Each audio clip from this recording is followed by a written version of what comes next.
जय Sai Ram. Host TV की तरफ से राज श्रीवास्तव में आपको साई सच्चरित्र का द्वितीय अध्याय का वर्णन वीडियो के माध्यम से व्यक्त करता हूँ। जय साई राम। इसी के साथ मैं राज श्रीवास्तव होस्ट टीवी के वीडियो के माध्यम से साई सच्चरित्र का हिंदी रूपांतरण अध्याय 2 का वर्णन आपको सुनाता हूँ। साई सच्चरित्र अध्याय 2। ग्रंथ लेखन का ध्येय कार्यारंभ में असमर्थता और साहस, गर्मागर्म बहस, अर्थपूर्ण उपाधि, हेमाडपंत, गुरु की आवश्यकता।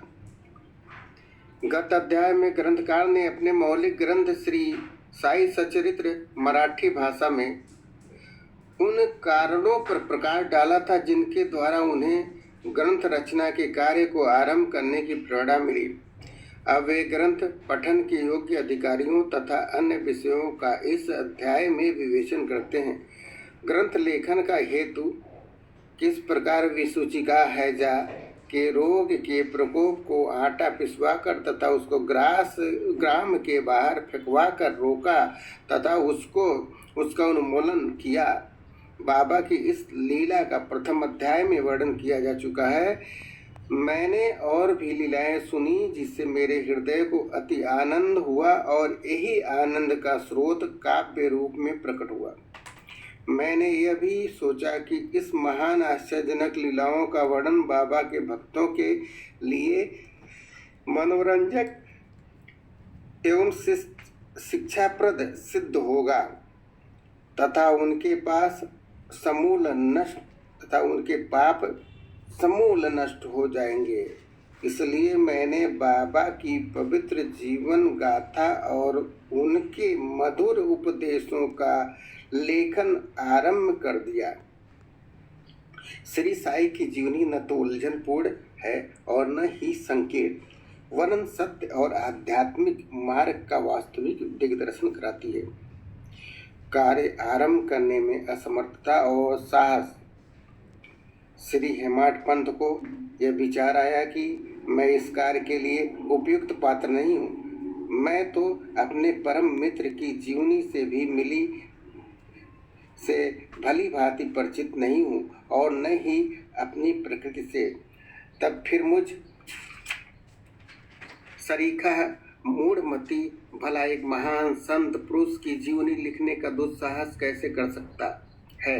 अवतारों की प्रवृत्ति के वर्णन में वेद भी अपनी असमर्थता प्रकट करते हैं। किसी संत का चरित्र समझने के लिए स्वयं को पहले संत होना नितांत आवश्यकता है। फिर मैं तो उनका गुणगान करने में सर्वथा अयोग्य ही हूँ। संत की जीवनी लिखने में एक महान साहस की आवश्यकता है और कहीं ऐसा न हो कि 4 लोगों के समक्ष हास्य का पात्र बनना पड़े। इसलिए श्री साई बाबा की कृपा प्राप्त करने के लिए मैं ईश्वर से प्रार्थना करने लगा। महाराष्ट्र के संत श्रेष्ठ श्री ज्ञानेश्वर महाराज का कथन है कि संत चरित्र के रचयिता से परमात्मा अति प्रसन्न होता है।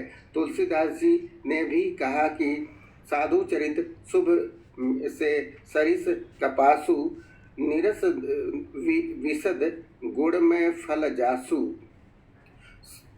साधु चरित्र शुभ से सरिस कपासु निरस विशद गुड़ में फल जासु।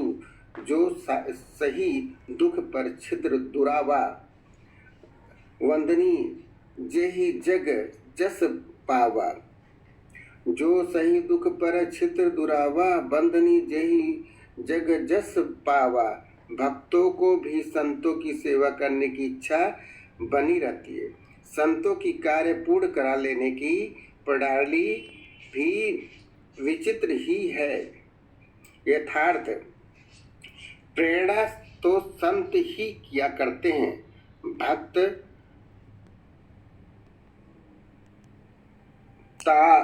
निमित्त मात्र या कहिए कि कार्य पूर्ति के लिए एम यंत्र मात्र है। उदाहरणार्थ शक संवत 1700 में कवि महीपति को संत चरित्र लेखन की प्रेरणा हुई। ईश्वर ने संतों में अंत प्रेरणा पैदा की और कार्य पूर्ण हो गया। इसी प्रकार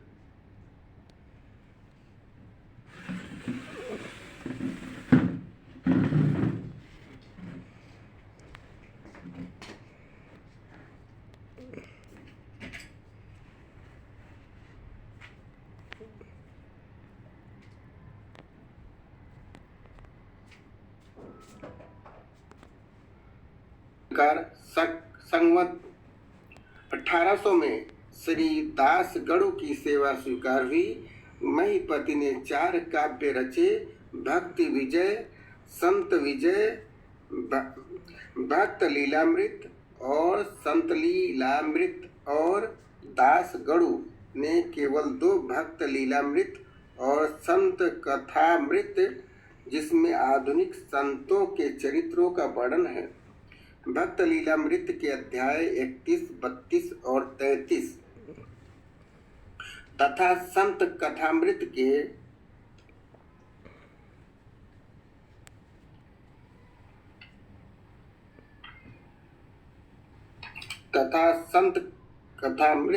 57वें अध्याय में श्री साईं बाबा की मधुर जीवनी तथा अमूल उपदेशों का वर्णन सुनकर एवं रोचक ढंग से किया गया है।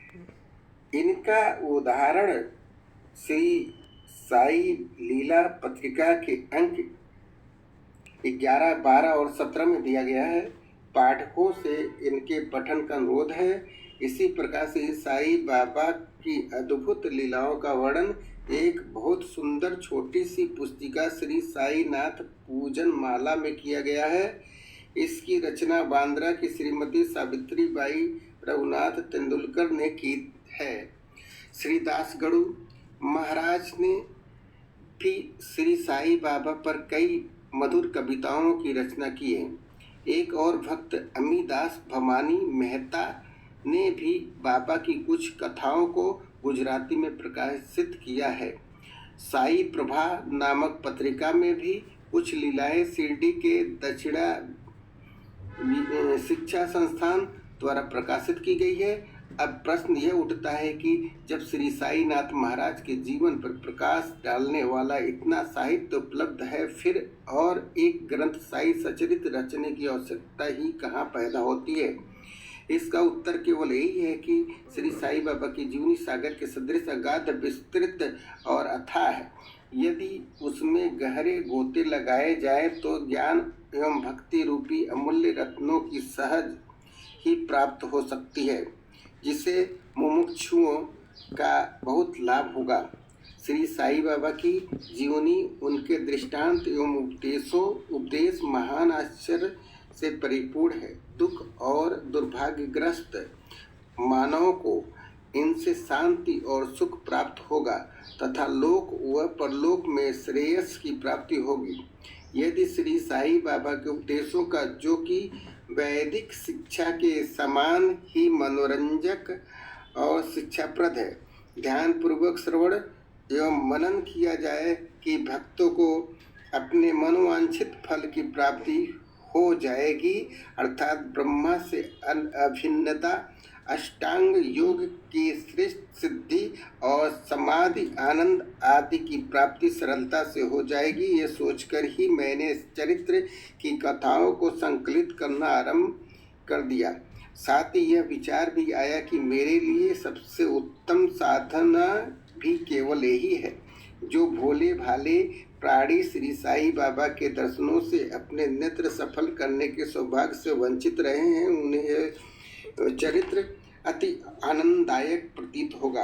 अतः मैंने भी अपना अहंकार उनके श्री चरणों पर न्यौछावर कर दिया। मैंने सोचा कि अब मेरा पथ अति सुगम हो गया है और बाबा मुझे इहलोक और परलोक में सुखी बना देंगे।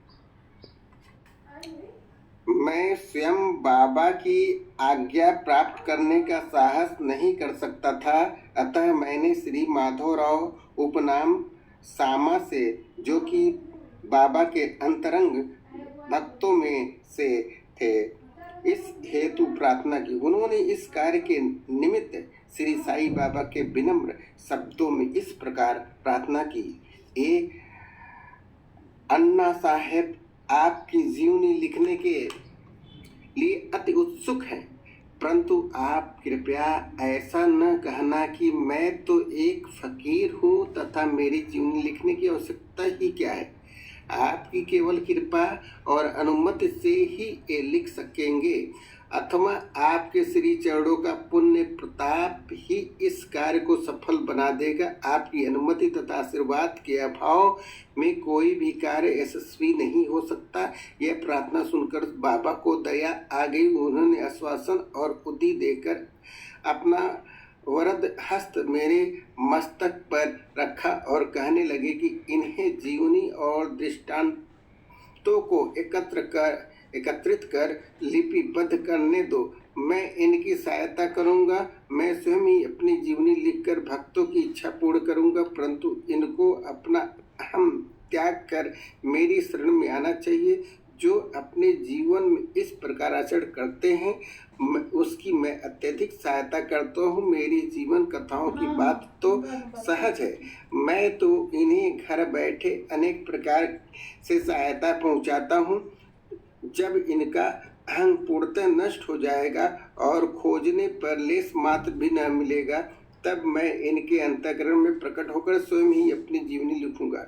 मेरे चरित्र और उपदेशों के श्रवण मात्र से ही भक्तों के हृदय में श्रद्धा जागृत होकर सफलतापूर्वक आत्मानुभूति एवं परमानंद की प्राप्ति हो जाएगी। ग्रंथ में अपने मत का प्रतिपादन और दूसरों का खंडन तथा अन्य किसी विषय के पक्ष या विपक्ष में व्यर्थ किए वाद विवाद की कुचेष्टा नहीं होनी चाहिए। अर्थपूर्ण उपाधि हेमाड पंथ। वाद विवाद शब्द से हमको स्मरण हो आया कि मैंने पाठकों को वचन दिया है कि हेमाड पंथ उपाधि किस प्रकार प्राप्त हुई इसका वर्णन करूंगा। मैं उसका वर्णन करता हूँ। श्री काका साहब दीक्षित व नाना साहब चांदेरकर मेरे अति घनिष्ठ मित्रों में से थे। उन्होंने मुझसे शिरडी जाकर श्री साईं बाबा के दर्शनों लाभ उठाने का अनुरोध किया। मैंने उन्हें वचन दिया, परंतु कुछ बाधा आ जाने के कारण मेरी शिरडी यात्रा स्थगित हो गई। मेरे एक घनिष्ठ मित्र का पुत्र लोनावला में रोगग्रस्त हो गया था। उन्होंने सभी संभव अधिक भौतिक और आध्यात्मिक उपचार किए, परंतु सभी प्रयत्न निष्फल हुए और ज्वर किसी प्रकार भी कम न हुआ। यह घटना देखकर मुझे विचार आया कि जब गुरु एक बालक के प्राणों की भी रक्षा करने में समर्थ है, तब उनकी उपयोगिता ही क्या है, और जब उसमें कोई सामर्थ्य ही नहीं, तब फिर शिरडी जाने से क्या प्रयोजन। ऐसा सोचकर मैंने यात्रा स्थगित कर दी, परंतु जो होना है वह तो होकर ही रहेगा, और वह इस प्रकार हुआ। प्रांताधिकारी नाना साहब चांदोरकर बसई के दौरे पर जा रहे थे। वे ठाड़ा से दादर पहुंचे तथा वसई जाने वाली गाड़ी की प्रतीक्षा कर रहे थे। उसी समय बांद्रा लोकल आ पहुंची, जिसमें बैठकर वे बांद्रा पहुंचे तथा शिरडी यात्रा स्थगित करने के लिए मुझे आड़ो हाथे लिया। नाना साहब का तर्क मुझे उचित तथा सुखदायी प्रतीत हुआ और इसके फलस्वरूप मैंने उसी रात्रि शिरडी जाने का निश्चय किया और सामान बांधकर शिरडी को प्रस्थान कर दिया। मैंने सीधे दादर जाकर वहां से मनमाड की गाड़ी पकड़ने का कार्यक्रम बनाया। इस निश्चय के अनुसार मैंने दादर जाने वाली गाड़ी के डिब्बे में प्रवेश किया। गाड़ी छूटने ही वाली थी कि इतने में एक एवं मेरे डिब्बे में आया और मेरा सामान देखकर मुझसे मेरा गंतव्य स्थान पूछने लगा। मैंने अपना कार्यक्रम उसे बतला दिया। उसने मुझे कहा कि मनमाड़ की गाड़ी दादर पर खड़ी नहीं होती, इसलिए सीधे बोरी बंदर से होकर जाओ। यदि यह एक साधारण सी घटना घटित न हुई होती तो मैं अपने कार्यक्रम के अनुसार दूसरे दिन शिरडी न पहुंच सकने के कारण अनेक प्रकार की शंका कुशंकाओं से घिर जाता, परंतु ऐसा घटना न था। भाग्य ने साथ दिया और दूसरे दिन 9-10 बजे के पूर्व ही मैं शिरडी पहुंच गया। और सन 1910 की बात है, जब प्रवासी भक्तों के ठहरने के लिए साठेवाड़ा ही एकमात्र स्थान था। तांगे से उतरने पर मैं साईं बाबा के दर्शन के लिए बड़ा लालायित था। उसी समय भक्त प्रवर श्री तात्या साहेब नूलकर मस्जिद से लौटे ही थे। उन्होंने बतलाया कि इस समय श्री साईं बाबा मस्जिद के मोड़ पर ही हैं, अभी केवल उनका आरंभिक दर्शन ही कर लो और फिर स्नानादि से निवृत्त होने के पश्चात सुविधा से भेंट करने जाना। ये सुनते ही मैं दौड़ कर गया और बाबा की चरण वंदना की। मेरी प्रसन्नता का पार न रहा। मुझे क्या नहीं मिल गया था। मेरा शरीर उल्लसित सा हो गया। क्षुधा और तृषा की सुधि जाती रही। जिस क्षण से उनके भव विनाशक चरणों का स्पर्श प्राप्त हुआ, मेरे जीवन में एक नूतन आनंद प्रवाह बहने लगा। मैं उनका स्मरण कर उन्हें मानसिक प्रणाम किया करता हूँ। जैसा कि मेरे अनुभव में आया कि साई के दर्शन में ही यह विशेषता है कि विचार परिवर्तन सांसारिक भोगों से वैराग्य बढ़ता जाता है। केवल गत जन्मों के अनेक शुभ संस्कार एकत्रित होने पर ही ऐसा दर्शन प्राप्त होना सुलभ हो सकता है। पाठकों, मैं आपसे शपथ पूर्वक कहता हूँ कि यदि आप श्री साईं बाबा को एक दृष्टि भर कर देख लेंगे तो आपको संपूर्ण विश्व ही साई में दिखलाई पड़ेगा। गर्मा गर्म बहस। शिरडी पहुँचने के प्रथम दिन श्री बाला साहब तथा मेरे बीच गुरु की आवश्यकता पर वाद विवाद छिड़ गया। मेरा मत था कि स्वतंत्रता त्याग कर पराधीन क्यों होना तथा जब कर्म करना पड़ता है तब गुरु की आवश्यकता ही कहाँ रही। प्रत्येक को पूर्ण प्रयत्न कर स्वयं को आगे बढ़ना चाहिए। गुरु शिष्य के लिए करता ही क्या है, वह तो सुख से निद्रा का आनंद लेता है। इस प्रकार मैंने स्वतंत्रता का पक्ष लिया और बाला साहब ने प्रारब्ध का। उन्होंने कहा कि जो विधि लिखित है वह घटित होकर रहेगा। इसमें उच्च कोटि के महापुरुष भी असफल हो गए हैं। कहावत है, मेरे मन कछु और हैं, विधाता के कछु और। फिर परमार्थ युक्त शब्दों में बोले, भाई साहब यह विधाता के कछु बोले भाई साहब यह निरी विद्वता छोड़ दो, यह अहंकार तुम्हारी कुछ भी सहायता न कर सकेगा। इस प्रकार दोनों पक्षों के खंडन मंडन में लगभग 1 घंटा व्यतीत हो गया और सदैव की भांति कोई निष्कर्ष न निकल सका। इसलिए तंग और विवश होकर विवाद स्थगित करना पड़ा। इसका परिणाम यह हुआ कि मेरी मानसिक शांति भंग हो गई तथा मुझे अनुभव हुआ कि जब तक घोर दैहिक बुद्धि और अहंकार न हो तब तक विवाद संभव नहीं। वस्तुतः यह अहंकार ही विवाद की जड़ है। जब अन्य लोगों के साथ मैं मस्जिद गया तब बाबा ने काका साहब को संबोधित कर प्रश्न किया कि साठेवाड़ा में क्या चल रहा था, किस विषय में विवाद था। फिर मेरी और दृष्टिपात कर बोले कि इस हेमाड पंत ने क्या कहा। ये शब्द सुनकर मुझे अधिक अचंभा हुआ। साठेवाड़ा और मस्जिद में पर्याप्त अंतर था।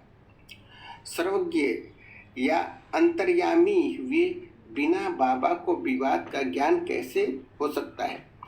मैं सोचने लगा कि बाबा हेमाडपंत के नाम से मुझे क्यों संबोधित करते हैं। यह शब्द तो हेमाद्रि पंत का अपभ्रंश है। हेमाद्रि पंत देवगिरी के यादव राजवंशी महाराजा महादेव और रामदेव के विख्यात मंत्री थे।